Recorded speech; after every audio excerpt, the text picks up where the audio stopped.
میں مجموعی جو نماز ہے وہ 4 رکعت ہے، 2 رکعتیں فرض ہیں، 2 رکعتیں سنت۔ یہ 2 رکعتیں سنت وہ سنت ہے جس کے بارے میں حدیث میں آتا ہے کہ جس نے 12 رکعتوں کی سنت کی پابندی کی اس کے لیے جنت میں محل تعمیر کیا جائے گا۔ ترمذی میں یہ روایت موجود ہے۔ وہ 12 رکعتیں کون سی؟ ان میں سے سب سے اہم جو 12 رکعتوں میں سے 2 رکعت ہے وہ فجر سے پہلے کی، فجر سے پہلے کی 2 رکعت اس سنت کی بڑی تاثیر آئی ہے۔ حدیث میں آتا ہے خیر من الدنیا وما فیہا، 2 رکعت فجر کے نماز فرض سے پہلے 2 رکعت سنت جو ہے دنیا اور دنیا میں جو کچھ ہے اس سے کہیں زیادہ بہتر ہے۔ ظاہر ہے 2 رکعت نماز جو ہم نے پڑھ لی، یہ نماز عمل صالح ہے، نیک عمل ہے۔ یہ نیک عمل رجسٹر میں لکھ لیا گیا، اللہ کیا پہنچ گیا، محفوظ کر لیا گیا، اس کے لیے بقا۔ یہ 2 رکعتیں ہمیشہ باقی رہیں گی اور یہ دنیا اپنی تمام رعنائیوں کے ساتھ، تمام بڑی عمر کے ساتھ ایک دن فنا ہو جائے گی، ختم ہو جائے گی۔ اس لیے ایک مرتبہ سبحان اللہ پڑھنا اس دنیا اور اس دنیا میں جو کچھ ہے اس سے بہتر۔ تو 2 رکعت فجر کی سنت خاص طور پہ اس کا اہتمام ضروری ہے۔ کبھی ایسا ہوتا ہے کہ ہم جب مسجد میں آتے ہیں، امام نماز شروع کر دیتا ہے، جماعت کھڑی ہو جاتی ہے اور ہم نے سنت نہیں پڑھی ہوتی۔ ایک طریقہ تو یہ ہے کہ وہ سنت اپنے گھر میں پڑھ کے آپ آئیں، لیکن اگر آپ مسجد میں آ گئے اور جماعت کھڑی ہو گئی تو یہ فجر کی 2 رکعت سنت کی اہمیت اتنی ہے کہ جماعت کھڑی رہے تو بھی یہ 2 رکعت پڑھنے کا حکم ہے، لیکن خاص حالات۔ ایک تو یہ کہ 1 رکعت ملنے کی امید، رکوع دوسری رکعت کا رکوع، یا بعض فقہائے کرام کے ہاں قاعدہ اخیرہ یا رکوع ملنے کی امید ہو تو 2 رکعت سنت پڑھ سکتے ہیں، لیکن یہ سنت کہاں پڑھیں گے؟ سب کے بیچ میں پڑھنا مکروہ تحریمی ہے۔ بہت سے لوگوں کو دیکھا گیا ہے کہ فجر کی جماعت کھڑی ہے اور اسی میں سنت بھی پڑھ رہے ہیں، جو سب کے اندر جو ہے وہ سنت کا ادا کرنا مکروہ تحریمی ہے، منع ہے۔ کہاں پڑھیں گے؟ مسجد کے دروازے کے پاس، بالکل دور، جو حائل ہو، بیچ میں رکاوٹ ہو، بالکل کنارے، آپ جلدی 2 رکعت سنت پڑھ کے جماعت میں شامل ہو جائیں۔ تو یہ 2 رکعتیں بڑی اہم ہیں فجر کی 2 رکعت فرض سے پہلے۔ فجر کی پہلی 2 فرض رکعتوں میں جن سورتوں کا پڑھنا مسنون ہے وہ دیوال مفصل ہے، یعنی لمبی صورت ہے۔ سورہ سجدہ سے لے کے جو ہے لم یکن تک یا غاشیہ تک، یہ جو لمبی صورتیں ہیں ان لمبی صورتیں پڑھی جائیں گی۔ فقہا نے اس کی تعداد متعین کی ہے، 60 آیتوں سے 100 آیتیں پڑھی جائیں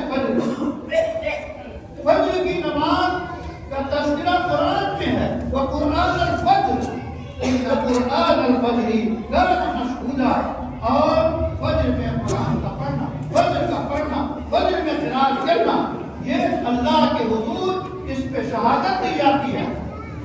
فرشتوں کی جو ہے 2 شفٹ ہوتی ہے، ایک فرشتے، ایک گروہ جو ہے دن کا ہے، ایک گروہ رات کا ہے۔ صبح والے اور شام والے فرشتوں کی ملاقات فجر میں اور عصر میں، شام میں ہوتی ہے۔ وہ ایک دوسرے سے پوچھتے ہیں پھر اللہ کی جناب میں ہمارے بندے کیا کر رہے تھے؟ فرشتے کہتے ہیں آپ عبادت کر رہے تھے، حالانکہ اللہ کو سب معلوم ہے۔ تو یہ جو 2 رکعت فرض اور 2 رکعت سنت فجر کی جو اہمیت ہے وہ نمازوں میں سب سے زیادہ ہے۔ جب صبح اور آغاز صبح کا نماز سے ہوگا تو نماز پورا دن جو ہے خیر و عافیت سے گزرے گا اور بھلائی سے گزرے گا۔ اس لیے یہ 2 رکعتیں فجر کی ان 12 رکعتوں میں سے ہے. اس کے بعد ظہر کی نماز ہے. ظہر کی نماز میں بھی 4 رکعتیں جو سنت ہے ان 12 رکعتوں میں سے ہے 6 ہو گئی. اور اس کے بعد فرض کے بعد ظہر میں 2 رکعتیں وہ بھی اس میں 8 ہو گئی. اس کے بعد عصر کی نماز ہے. اس کے بعد مغرب کی نماز ہے. مغرب کے فرض کے بعد 2 رکعتیں سنت وہ بھی 10 ہو گئی. اور پھر عشاء میں فرض کے بعد 2 رکعت سنتیں یہ کل 12 رکعتیں ہو گئی. رسول اللہ صلی اللہ علیہ وسلم نے فرمایا جس نے 12 رکعتیں پڑھی اس کے لیے جنت میں شاندار محل تعمیر کیا جائے گا. بزرگوں اور دوستوں 5 نمازوں کی پابندی کرنا فرض ہے. بار بار تذکیر کریں. بچوں کو اٹھائیں, بڑوں کو اٹھائیں, بہنوں کو اٹھائیں اور باقاعدہ اپنے دوستوں کے نمبر آپ اپنے موبائل میں فٹ کر لیں اور فجر میں انہیں کال کریں, گروپ کو کال کریں اور جماعت کے لیے اور نماز کے لیے لوگوں کو یاد کریں. 5 وقت کی نماز کی اس فرضیت کو ہم میں سے بہت سے لوگ عملاً بھول جاتے ہیں. یہ بڑی غفلت ہے. نماز فرض ہے, عبادت ہے, اللہ کی بندگی ہے, اللہ کے حضور شکرانہ ہے. اس کے ساتھ ساتھ اس کے طبی اور میڈیکل فوائد بھی ہیں. بہترین ورزش ہے. ایک سائنسدان نے کہا کہ رکوع کے اندر دماغ کی ایک نس جو ہے اس میں حرکت جو ہوتی ہے وہ رکوع کے اندر ہوتی ہے, اس کے علاوہ حرکت نہیں ہوتی. اور جب اس میں حرکت ہوتی ہے تو صحت ہوتی ہے. تو نماز کے اندر بڑی اچھائیاں ہیں, بڑی خوبیاں ہیں, صحت کے فوائد ہیں. اور سب سے بڑا ہم پڑھیں, اللہ کا حکم مان کے پڑھیں. عبادت ہے اور قائم کریں, خود بھی پڑھیں اور لوگوں کو پڑھانے کی کوشش کریں.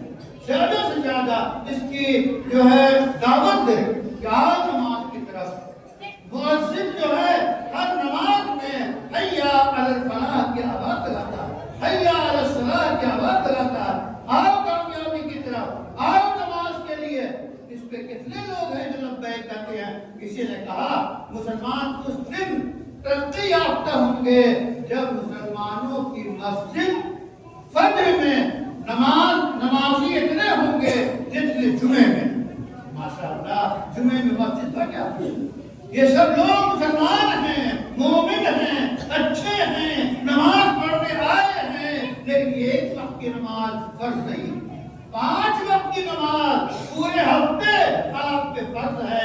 ان پورے ہفتے اور پورے زندگی کی جو نماز ہے اس کا اہتمام کیجیے, نماز کی دعوت کیجیے, نماز کے جو ہے آداب بیان کیجیے, نماز کے طریقے سکھائیے اور صحیح نماز پڑھیں. رکوع صحیح کریں, سجدہ صحیح کریں. کسی جاننے والے سے نماز سیکھیں, ورنہ زندگی بھر لوگ نماز پڑھتے رہتے ہیں, بے شمار غلطیاں ہوتی ہیں. کسی جاننے والے سے نماز سیکھیں کہ رکوع کیسے ہوتا ہے, سجدہ کیسے ہوتا ہے, انگلیاں سجدے میں کہاں ہو اور ہاتھ کہاں ہو, انگلیاں کہاں ہو, دانت اور پیشانی پہ سجدہ ہو. یہ ساری باتیں باقاعدہ سیکھیے. عملاً اللہ تعالیٰ سے دعا ہے کہ اللہ تعالیٰ ہمیں نماز قائم کرنے والا, نماز ادا کرنے والا, نماز کا حکم دینے والا, نماز کی طرف بلانے والا بنائے. ربنا تقبل منا انك انت السميع العليم وتب علينا انك انت التواب الرحيم.